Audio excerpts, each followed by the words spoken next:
ये मैंने ब्लॉक्स लगा दिए, सपोज ये मेरे पैसिव रेजिस्टेंस है, तो आप ये देखिए कि अगर उसका साइज ज़्यादा होगा तो कितने आ पाए हैं, सिर्फ 1 2 3 4 5 6 7 8 12, केवल 12 आ पाए हैं एक आईसी के। और अगर मैं कोई ऐसी चीज़ ढूंढ लूँ जो इसका सेम काम करे और उसका एरिया भी कम हो, स्पेस भी कम ले, इसमें कितने ज़्यादा आ जाएंगे। तो उसी सेम आईसी के साइज में यहाँ पर सपोज 12 आ रहे थे जब मैं क्या यूज़ कर रही थी, पैसिव कंपोनेंट। और इस पैसिव कंपोनेंट की जगह अगर मैं एक्टिव कंपोनेंट्स यूज़ करूँ, एक्टिव कंपोनेंट्स का मतलब क्या है कि मैं बीजेटी यूज़ कर लूँ या मॉसफेट यूज़ कर लूँ, और जो भी रेजिस्टेंस है या कुछ भी जो चीज़ें हैं वो इनकी हेल्प से बना लूँ। सपोज मुझे रेजिस्टेंस बनाना है तो मैं एक पैसिव कंपोनेंट की जगह मैं क्या करूँ, मॉसफेट को अपना रेजिस्टेंस की तरह यूज़ कर लूँ, या बीजेटी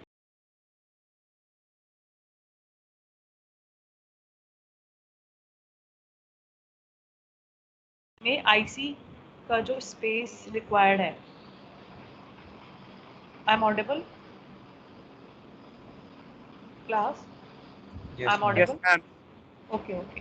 तो आप ये देखिए कि पहले तो एक आईसी पे सिर्फ 12 पैसिव कंपोनेंट आ पा रहे थे, लेकिन अगर मैं एक्टिव कंपोनेंट्स को यूज़ करती हूँ तो उसी सेम एरिया पर मेरे सपोज 25 कंपोनेंट्स आ जाते हैं। तो आप बताइए कि आप कैसी टेक्नोलॉजी प्रेफर करेंगे। ऑब्वियस है कि आप ऐसी टेक्नोलॉजी प्रेफर करेंगे, एक तो इसमें बहुत सारे कंपोनेंट्स जो हैं एक छोटी सी आईसी पे मर्ज हो गए हैं, जिसकी वजह से आपका जो सिस्टम है वो क्या हो जाएगा, कॉम्पैक्ट हो जाएगा, उसका जो वेट है वो भी लेस हो जाएगा, और प्लस उसका जो एरिया है, जो चिप का एरिया है वो क्या हो जाएगा, रिड्यूस हो जाएगा। तो हमें क्या चाहिए, ऐसे कंपोनेंट यूज़ करने चाहिए। दूसरा, अब आप कहेंगे मैम ये करंट मिरर कहाँ से आ गया। करंट मिरर क्या होता है, करंट मिरर का मेन काम क्या है कि वो कांस्टेंट करंट सप्लाई की तरह काम करता है। अब सपोज मुझे यहाँ पर एक करंट, यहाँ पर भी एक करंट चाहिए, सपोज मुझे यहाँ पे चाहिए 10 मिली एम्पेयर का करंट, और सपोज मुझे इस वाले ब्लॉक में भी 10 मिली एम्पेयर का करंट चाहिए, फिर मुझे यहाँ पर भी 10 मिली एम्पेयर का चाहिए, यहाँ पर भी 10 मिली एम्पेयर का चाहिए, यहाँ पर भी 10 मिली एम्पेयर का चाहिए। तो क्या करते हैं, अब 10 मिली एम्पेयर का करंट जनरेट करने के लिए हर जगह मुझे क्या लगाने पड़ेंगे, अलग अलग करंट सोर्स लगाने पड़ेंगे। लेकिन अगर मेरे पास कोई ऐसी टेक्निक हो कि सिर्फ मैं इस एरिए पर, सिर्फ इस छोटे से एरिए पर मैं एक करंट सोर्स बना लेती हूँ 10 मिली एम्पेयर का, और यहाँ पर जहाँ जहाँ पर उसकी रिक्वायरमेंट है वहाँ वहाँ पर उसको सिर्फ डुप्लीकेट कर देती हूँ। Are you able to understand this. मुझे पूरा सिस्टम बनाने की ज़रूरत नहीं है, बस एक जगह मैंने बना लिया और उसको मैं बार बार हर जगह यूज़ कर लूँ वही वैल्यू जो मुझे रिक्वायरमेंट है।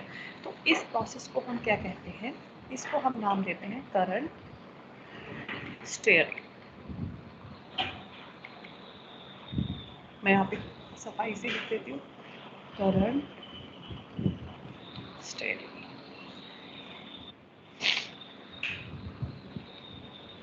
बात कुछ कुछ समझ में आई आपकी।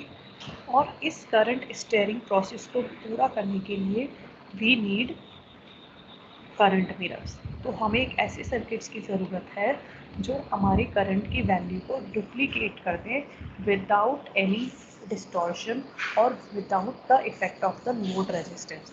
तो ऐसे सर्किट कौन से होते हैं, करंट मिरर होते हैं। मिरर से आपको समझ में आता है कि वो क्या काम करते हैं, वो सिंपल कॉपी कर देते हैं करंट को, लेकिन करंट की जो डायरेक्शंस होती हैं वो रिवर्स होती हैं। तो अब का आपको शायद एक बेस बन चुका होगा कि करंट मिरर सर्किट है क्या। Is it okay class, is it okay, yes ma'am. है ना। करंट मिरर आपको समझ में आ गया होगा। अब करंट मिरर के बेसिक, अगर हम इसके एक बेसिक पैरामीटर के बारे में बात करें कि भाई इसका बेसिक पैरामीटर क्या होगा करंट मिरर का, तो यहाँ पर भी हमारी करंट गेन का हम फॉर्मूला यूज़ करते हैं। Current gain is the ratio of output current over the input current. ठीक है। अच्छा, इसके कुछ फीचर्स होते हैं। क्या फीचर्स होते हैं मैं भी बता दे रही हूँ, और धीरे धीरे हम इनको डिस्कस करेंगे। सबसे पहला, अगर आपसे पूछा जाए कि करंट मिरर का आउटपुट इम्पीडेंस कैसा होता है या आउटपुट रेजिस्टेंस कैसा होता है, तो इसका आउटपुट रेजिस्टेंस वेरी हाई होता है। ठीक है। इसका जो इनपुट रेजिस्टेंस है वो कैसा होता है, बहुत ही स्मॉल होता है, लेस होता है। और यहाँ पर जो हमारा मिनिमम अलाउड आउटपुट वोल्टेज है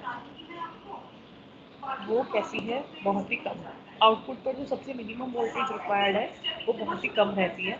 इसी तरीके से मिनिमम अलाउड इनपुट वोल्टेज भी बहुत कम है, ये इसका फीचर है।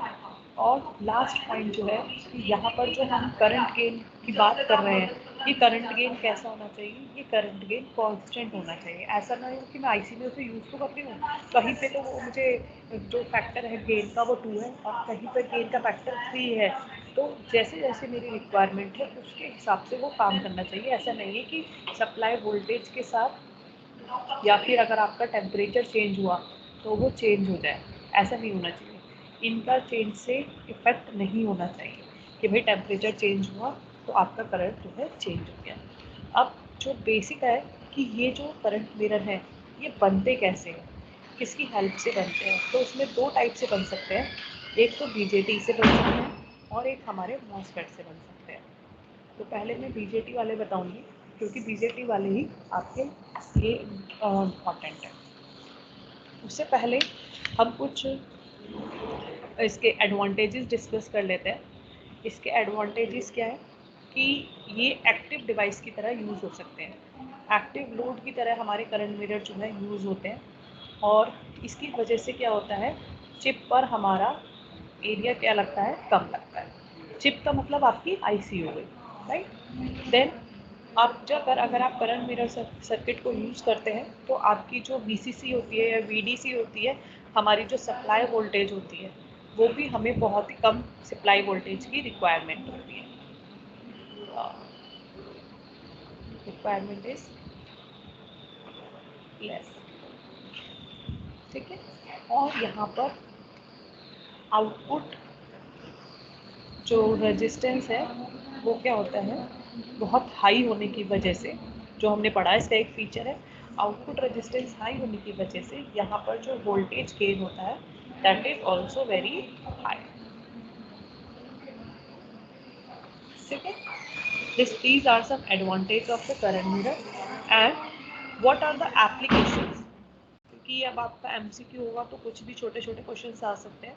तो एप्लीकेशन क्या होता है करंट मिरर की, मैंने बताया कि करंट मिरर को आप कैसे यूज़ कर सकते हो, कांस्टेंट करंट सोर्स की तरह यूज़ कर सकते हो।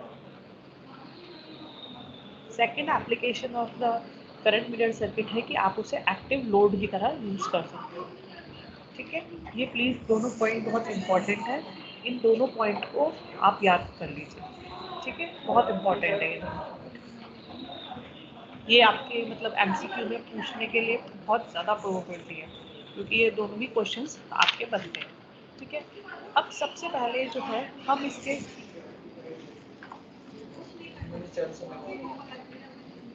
जी जी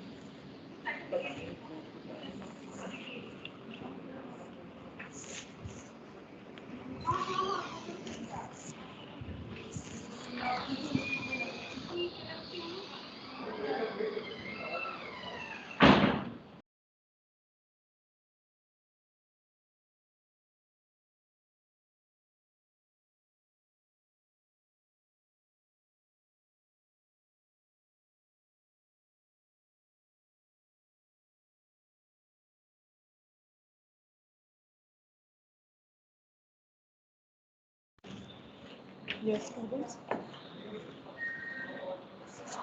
sorry for the interruption.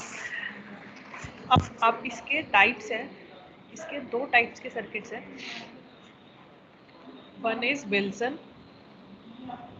Wilson current mirror और सेकंड है विटलर करंट मिरर, ठीक है।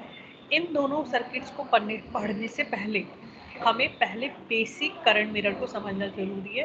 तो पहले मैंने एक बेसिक करंट मिरर डिस्कस करने जा रही हूँ। After that we will discuss the 2 specific types of the current mirror circuit which is the part of your syllabus, ठीक है। The basic current mirror circuit का अगर मैं सबसे पहले मैं एक सर्किट बनाती हूँ और यहाँ पर मैं जो बना रही हूँ it is with the help of my BJT, ठीक है। This is input supply V in, this is the resistance, these are two BJT which are in NPN transistors,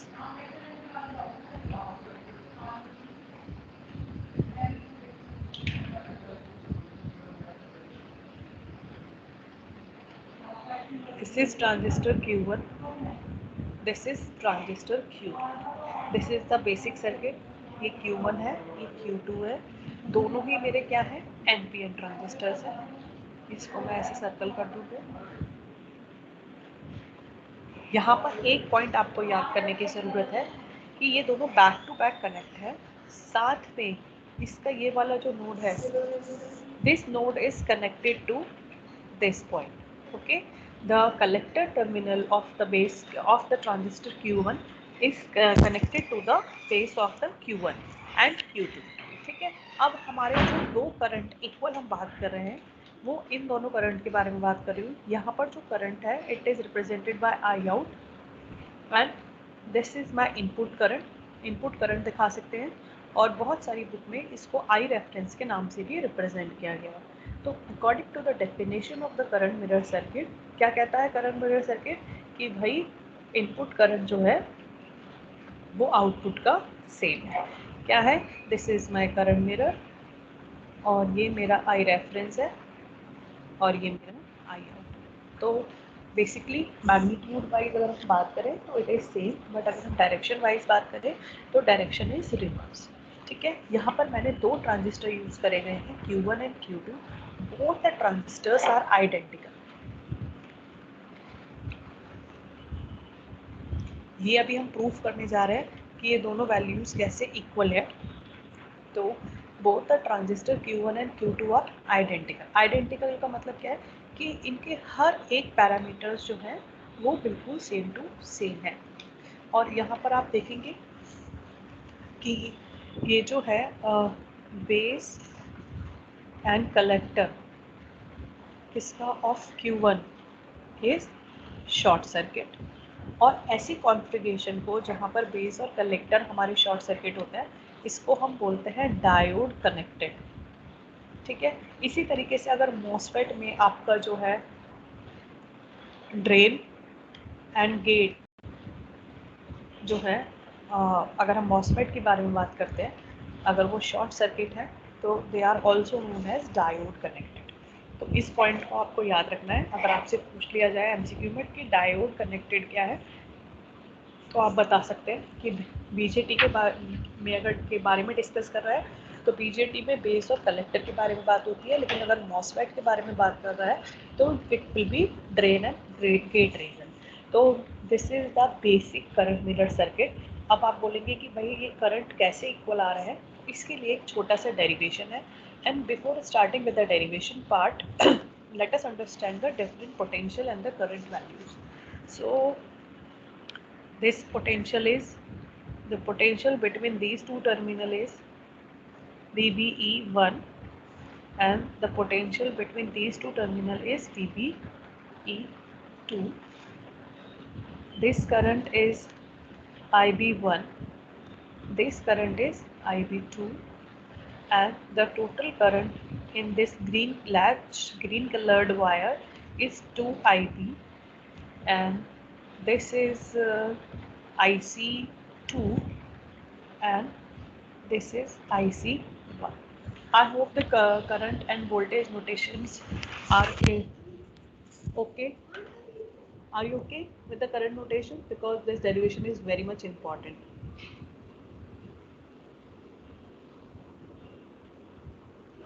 Class, is it okay? Should I start the derivation part?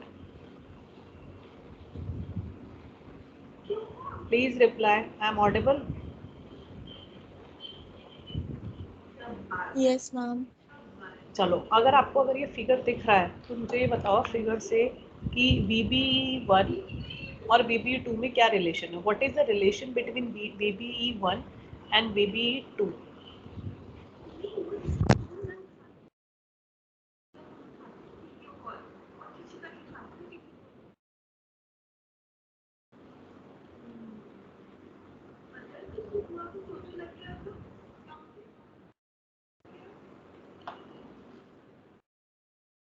Class, is it visible to you? अब मुझे बताओ कि what is the relation between VBE1 and VBE2 में क्या relation है, बताओ क्या relation है दोनों में। तीन ऑप्शन है आपके पास, ऑप्शन 1 सेज कि BB1 is greater than BB2। Second option है दोनों इक्वल है। थर्ड ऑप्शन है कि BB1 is less than BB2। हाँ, तो बताइए, 3 ऑप्शन मैंने आपको दिए हैं, बताओ क्लास, टेल मी। हाँ, रिया, तुषार, तुषार, ललित।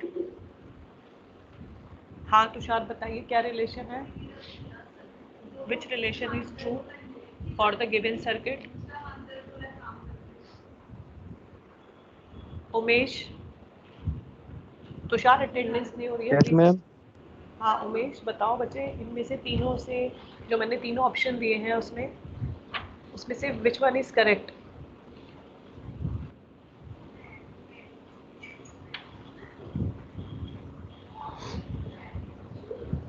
रिया, मैम सेकंड वाला B। सेकंड वाला। वाई बच्चे,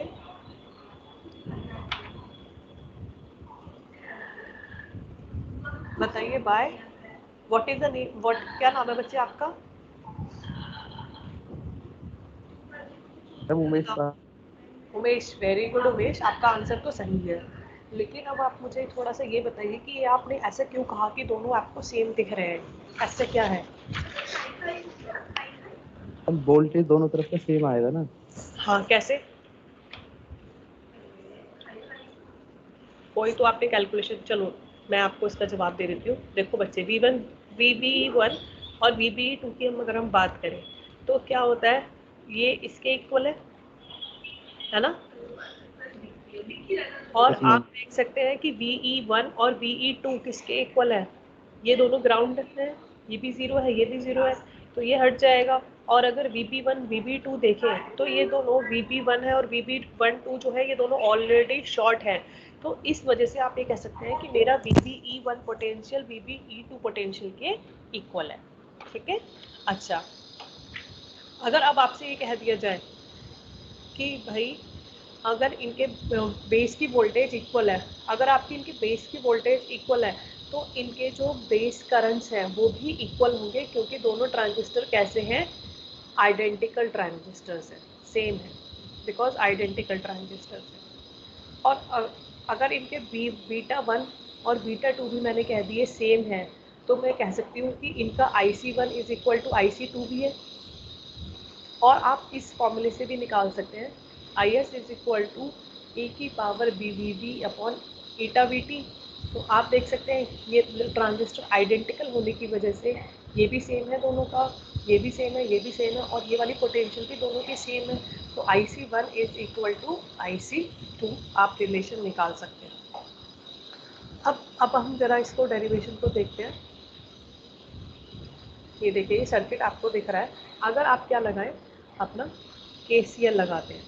KCL अगर आप लगाते हैं तो क्या आ जाता है, VIN is equal to IC1 plus 2IB1। अब ये 2IB1 मैंने क्यों लिखा है, ये आप देख सकते हैं।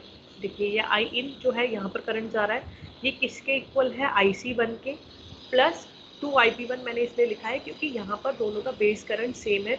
दोनों का बेस करंट सेम है तो यहाँ पर जो आने वाला करंट है वो कितना हो जाएगा, 2IB। इसको मैंने IB1 भी लिख सकती हूँ, IB2 भी लिख सकती हूँ। तो this is equal to IC1, और 2IB1 कितना होता है, IC अपॉन बीटा, बीटा दोनों का सेम है। और अगर मैं निकालूँ IN is equal to IC1, मैंने कॉमन ले लिया, ये बचा 1/1 प्लस 2 बीटा। ठीक है। और अगर आपसे पूछा जाए IC1 की वैल्यू, तो IC1 की वैल्यू क्या हो जाएगी, IN और I reference upon 1 plus 2 beta, which is equal to IC2। और IC2 किसके इक्वल है, आई आउट करंट के इक्वल है। अभी आप कहेंगे मैम इनपुट और आउटपुट करंट तो हमारा सेम नहीं आ रहा है, लेकिन एज वी नो दैट कि बीटा इज़ वेरी लार्ज,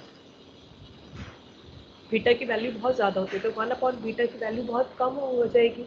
तो आप इसको क्या कर सकते हैं, नेगलेक्ट कर सकते हो। अगर आप इसको नेगलेक्ट कर दो तो आपका इनपुट और आउटपुट की करंट कैसी आ जाएगी, सेम आ जाएगी। This is the derivation for the basic current mirror amplifier using BJT.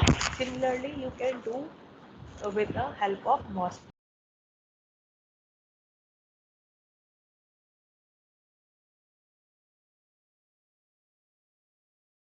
Resistance, तो इनपुट रेजिस्टेंस होता है 1/GM1, और अगर आपसे आर आउट रेजिस्टेंस पूछा जाता है तो ये होता है RCE2।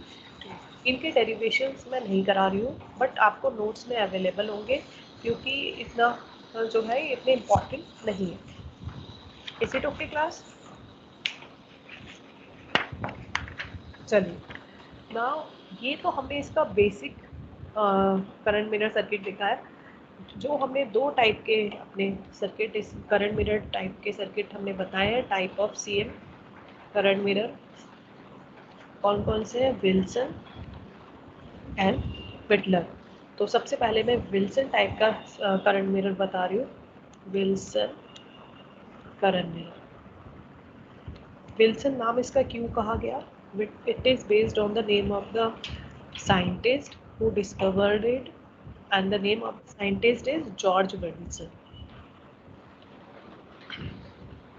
On the name of the George Wilson, the name of the current mirror is Wilson current mirror. अब आप बोलेंगे कि भाई मैम इसमें क्या डिफरेंस है? तो the basic difference between the basic CM and the Wilson CM is that it provides the more constant, यहाँ पर it is the improved version, improved current mirror। improved किसकी टर्म्स में बोल रहा है? Because it provides more constant current source. Current source तो वो भी है, लेकिन यहाँ पर फ्लक्चुएशंस और भी कम है, और इसकी वजह से ये हमें क्या प्रोवाइड करता है, एक्यूरेट करंट गेन प्रोवाइड करता है। एक्यूरेट करंट गेन का मतलब है कि यहाँ पे डिस्टॉर्शन बहुत कम है, और हमें एग्जैक्ट करंट गेन हमें प्रोवाइड करता है। और जो अगर हम इसके फीचर्स के बारे में डिस्कस करें, तो इसका जो मेन फीचर्स है ये आपको याद करने पड़ेंगे, क्योंकि आपके ऑब्जेक्टिव टाइप के क्वेश्चंस के बन सकते हैं। First feature,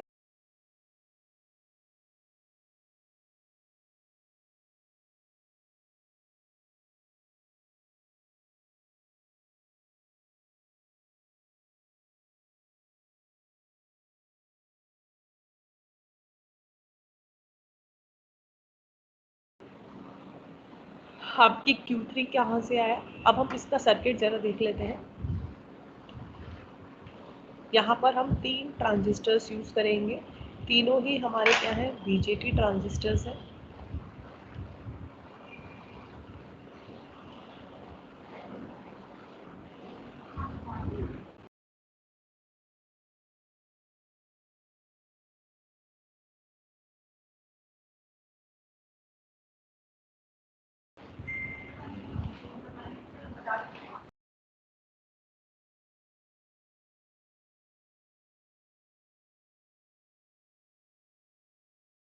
Then this is the resistance R, and these are 3 transistors. It is Q1, Q2, Q3। यहाँ पर जो इनपुट करंट है ये हमें प्रूव करना है कि आउटपुट करंट के इक्विवेलेंट है या उसकी वैल्यू बराबर है। ये तीनों ही ट्रांजिस्टर्स NPN ट्रांजिस्टर्स हैं। यहाँ पर जो करंट है ये इसकी बेस करंट है IB3। यहाँ पे जो करंट है ये इसकी कलेक्टर करंट है IC3। अगर आप इस सर्किट को बहुत ध्यान से देखेंगे तो यू विल फाइंड इट कि यहाँ पर ये जो नीचे वाला सर्किट दिया हुआ है, it is the circuit of the basic CM amplifier, basic current mirror circuit है ये आपका। ऊपर जो है इसमें इसको इम्प्रूव करने के लिए अनदर ट्रांजिस्टर Q3 ऐड किया गया है। आप देख सकते हैं यहाँ पर IB3 करंट है, सॉरी IB3 करंट है, और यहाँ पर IC1 करंट है, और अगेन यहाँ पर कौन सा IC1 करंट है, यहाँ पर क्या होगा, दिस इज IC2 करंट। और अगर आप यहाँ से देखें तो it is the emitter current of the Q3 transistor. और यहाँ पर अगर आप बात करें तो यहाँ पर IB1 है इसके अंदर, इसके अंदर IB2 है, और यहाँ पर जो करंट होगा दिस इज 2IB, 2IB है ना। तो अगर ये नीचे वाला करंट मिरर सर्किट है तो हमें उसकी हेल्प से हमें पता है कि दोनों IC1 और IC2 करंट हमारे कैसे होंगे, इक्वल होंगे, but we need to prove. तो सबसे पहले आप देख सकते हैं कि दोनों के बेस का जो करंट है IB1 is equal to IB2, और मैंने इसको सिंपल IB नोटेशन से दिखाया। IB1 IB2 Q1 Q2 हमारे ट्रांजिस्टर जैसे आइडेंटिकल ट्रांजिस्टर होने की वजह से दोनों का बीटा जो है सेम है, और बीटा सेम होने की वजह से मैं ये मान सकती हूँ कि मेरे IC1 is equal to IC2 है। अगर आप ध्यान से देखें तो IC3 जो है वो किसके इक्वल है, IC3 is equal to I out पर, ठीक है। अगर आपसे पूछा जाए कि IE3 की वैल्यू क्या होगी, IE3 इज इक्वल टू क्या होगी बताओ, IE3 is equal to IB3 plus IC3।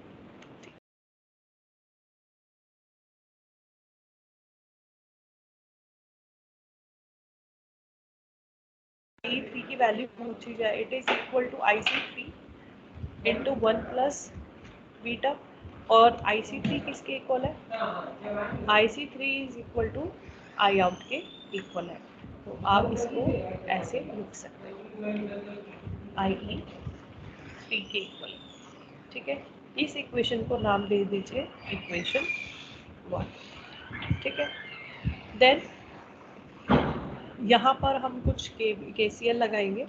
तो सबसे पहले हम एक नोड का नाम रख लेते हैं, लेट इट्स, दिस वाली नोड का जो नाम है वो A है, और यहाँ पर एक नोड बन रही है, इस नोड का जो मैंने येलो कलर से दिखाया है, इस नोड का नाम क्या है, D है। तो सबसे पहले मैं नोड A पर क्या लगा रही हूँ, KCL लगा रही हूँ। अगर आप ध्यान से देखें तो नोड A पर अगर आप KCL लगाएंगे तो क्या बन जाएगा, I in is equal to IC1 plus IB3, I in, और इसको रेफरेंस नाम भी दे सकते हो आप, which is equal to IC1 plus IB3। अब आप नोड B पर KCL लगा लीजिए। नोड B पर अगर आप KCL लगाएंगे, नोड B क्या कहती है, IE3 is equal to IC2 plus 2IB। Simple current पता होना चाहिए, IE3 is equal to IC2 plus 2IB, ठीक है। और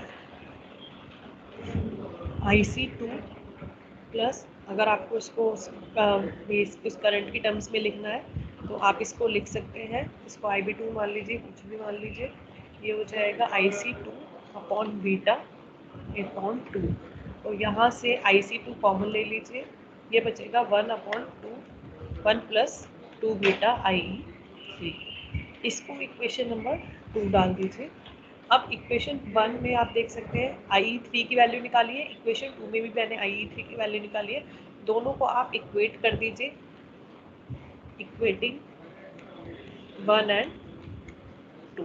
तो दोनों ही पार्ट से मैंने IE3 की वैल्यू निकाल ली है। अगर पहले से देखें तो ये आती है I out upon 1 plus 1 beta, और ये आती है IC2 अपॉन 1 प्लस 2 बीटा, ठीक है। और आपसे अगर IC2 की वैल्यू निकाल ली जाए तो ये बन जाएगी beta plus 1 upon beta plus 2 I out. आप इसको ड्राइव करके देख लीजिए, आराम से, कुछ नहीं है, यहाँ से बीटा ऊपर चला जाएगा, इधर भी बीटा प्लस 2 हो जाएगा, बीटा से बीटा कैंसिल हो जाएगा, और आपके पास IC2 की वैल्यू आ जाएगी। और IC2 हमारा किसके इक्वल है, IC1 के इक्वेशन इक्वल है। तो अब आप क्या करिए, ये सपोज इक्वेशन नंबर 3 है, इस इक्वेशन 3 में IC1 की वैल्यू आपको आप उठाकर रख दीजिए। इसकी वैल्यू जब आप उठाकर रखेंगे तो क्या बन जाएगा, I reference is equal to, ये क्या था, IC1 प्लस IB3 था, ये इक्वेशन 3 जो था, ठीक है। यहाँ पर IC1 की वैल्यू हम यहाँ से उठा के रख देते हैं, तो ये बन जाती है बीटा प्लस 1 और beta plus 2 into I out. और IB3 किसके इक्वल है, IB3 जो है IC3 अपॉन बीटा के इक्वल है, IC3 अपॉन बीटा। और अगर आप सर्किट में देखेंगे तो आपका जो IC3 करंट है वो किसके इक्वल है, I आउट करंट के इक्वल है। यहाँ से it is equal to I out तो अगर मैं आई आउट को पूरा बाहर ले लेती हूँ तो ये क्या बन जाता है, ये बन जाता है beta plus 1 beta plus 2 plus 1 upon beta into I reference.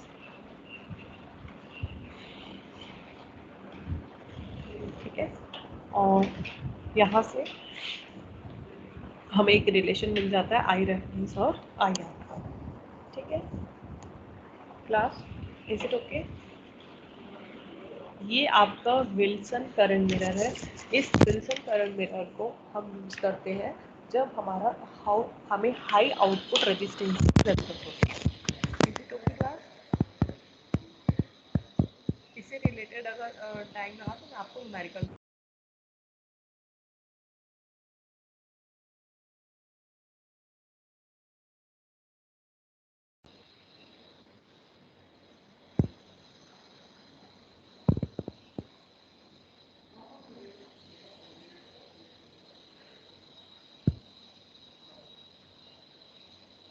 okay class, you can leave. I have downloaded your attendance. Thank you. And in the next lecture, you have your Viva.